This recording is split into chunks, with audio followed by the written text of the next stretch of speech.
Hi guys. Welcome back to a new video of Tech It Simple. Today, in this video, I'm going to show you how you can sign up for your YNAB account. Keep watching the video till the end to sign up for your YNAB account. Firstly, open your YNAB application.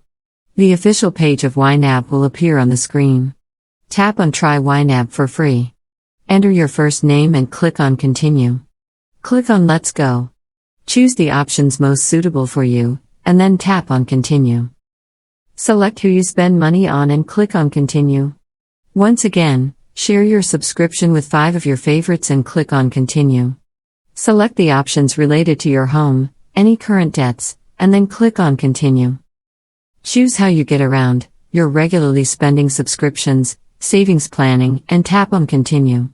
On the next page, select your options and press on Sign Up to continue. Enter your email address and password associated with your YNAB account and tap on Sign Up. Click on an eye icon to check if you have entered your password correctly or not. By clicking on Continue, you'll agree to the terms and conditions of YNAB app. This is how you can sign up for your YNAB account quickly and easily, just in a few steps. If you have any thoughts or queries, let us know in the comments section. Don't forget to subscribe to our channel. Also, press the notification bell icon so that YouTube will notify you whenever we post a new video. I hope this video was helpful to you. If it was, go ahead and give us a thumbs up. Thank you so much for watching.